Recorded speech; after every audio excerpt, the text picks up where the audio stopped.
Pemirsa, terima kasih Anda masih bersama kami di Sindo Malam. Penertiban lapak di Bekasi, Jawa Barat diwarnai kericuhan. Pelaku yang menyerang wali kota dan Kapolres juga sempat mengancam petugas dengan senjata tajam. Apa-apa ini? Wah, ini apa? Seorang pedagang es kelapa di Bekasi, Jawa Barat mengamuk tak terima saat kiosnya ditertibkan.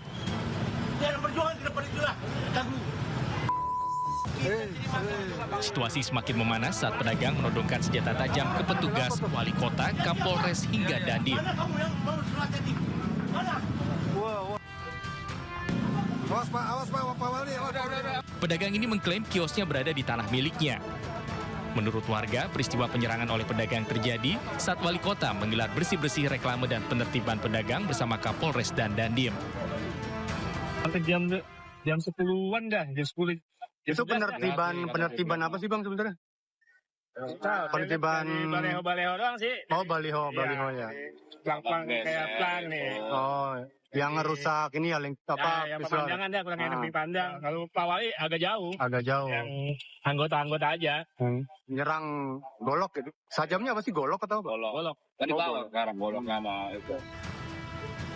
Pasca kejadian, lapak pedagang es kelapa yang sebelumnya berada di dekat jalan raya kini mulai digeser menjorok ke dalam. Sementara terduga pelaku dilaporkan sudah diamankan petugas berikut barang bukti sebilah golok.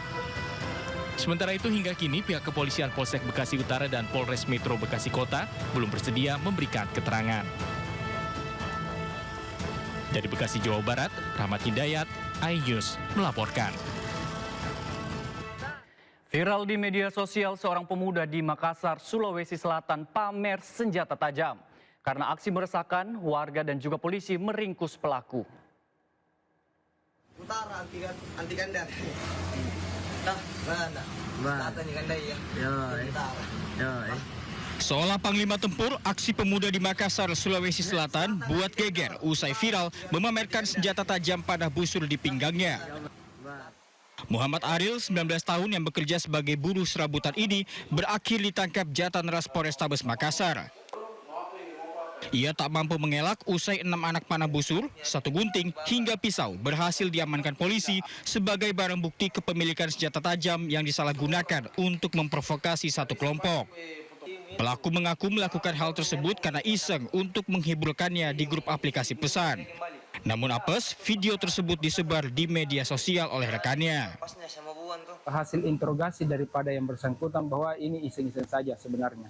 Jadi tidak ada sebenarnya maksud daripada yang bersangkutan untuk memviralkan, tetapi oleh si temannya tadi ini ternyata memposting video tersebut ke media sosial. Menurut keterangan yang bersangkutan bahwa busur tersebut diperoleh dari lokasi di sekitar Metro Tanjung Bunga.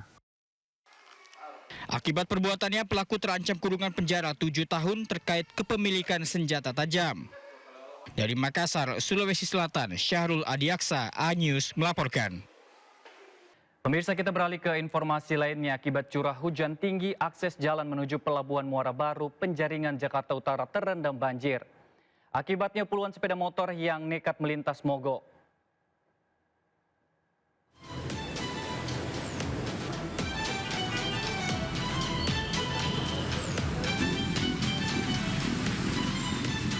Puluhan kendaraan yang nekat menerobos banjir di akses jalan masuk Pelabuhan Muara Baru Penjaringan Jakarta Utara mogok akibat terendam banjir.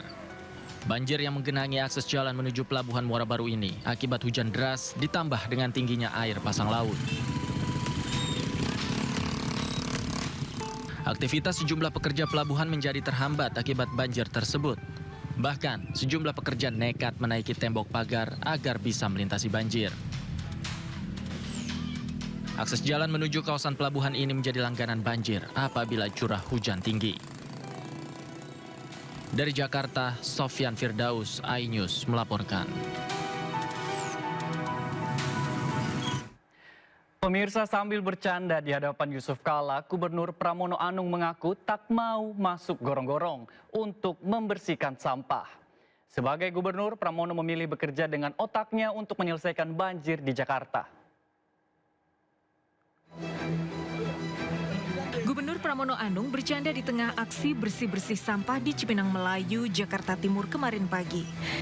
Kepada Ketua MI Yusuf Kala, Pramono mengaku tidak mau masuk gorong-gorong. Ia memilih bekerja dengan otaknya untuk menemukan gagasan dan solusi banjir Jakarta. Tadi saya sambil bercanda sama Pak JK. Pak JK kita ini dibesarkan dalam demokrasi. Pasti Pak JK sama saya nggak mau masuk gorong-gorong. Tapi yang bekerja adalah pikiran dan otak. Pak JK tertawa. Sekali-sekali gubernur masuk gorong-gorong. Saya mau aja Pak, tapi nanti wartawan malah kaget kalau saya masuk gorong-gorong. Baik, kalau ada pertanyaan. Di tempat terpisah, Wagub DKI Jakarta Rano Karno juga memimpin bersih-bersih sampah di kawasan Cempaka Putih, Jakarta Pusat. Gerakan Jaga Jakarta Bersih akan rutin digelar tiap pekan dan melibatkan sekitar 171.000 warga dan petugas gabungan. Bahkan nantinya akan ada pergub khusus yang mengatur kerja bakti warga. Selain bersih-bersih sampah, Pemprov DKI juga terus melakukan normalisasi sungai. Ada 60 ekskavator dan 144 dump truck yang tersebar di 66 lokasi rawan banjir. Menurut BMKG, hujan lebat dan potensi banjir masih mengintai warga Jakarta dalam beberapa pekan ke depan. Sejak musim hujan dimulai Desember lalu, Jakarta sudah bolak-balik dikepung banjir. Dari Jakarta, Tim Liputan iNews melaporkan. Pemirsa, terkait kisru penonaktifan kepesertaan BPJS Kesehatan, DPR dan pemerintah sepakat layanan penerima bantuan iuran dibayar dalam 3 bulan. DPR dan pemerintah juga sepakat BPJS Kesehatan aktif melakukan sosialisasi apabila terjadi penonaktifan kepesertaan penerima bantuan iuran.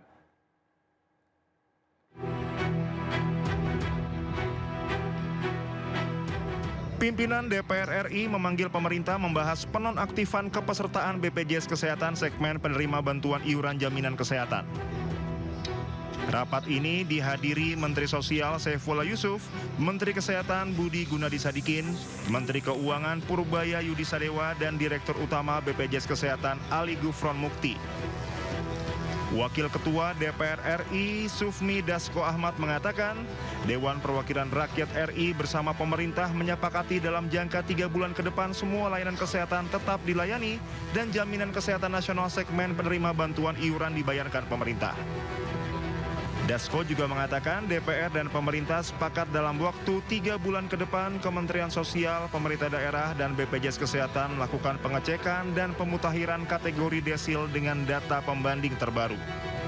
Ya, jadi kalau tadi DPR dan pemerintah sepakat bahwa selama 3 bulan seluruh layanan kesehatan termasuk yang PBI itu dibayarkan oleh pemerintah.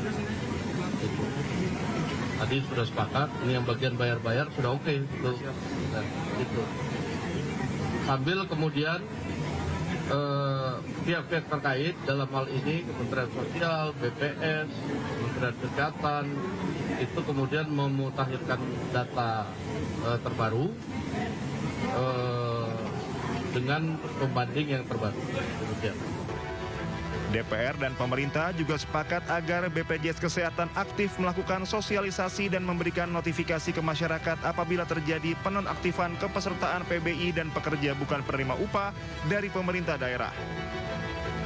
Dari Jakarta, Tim Liputan iNews melaporkan.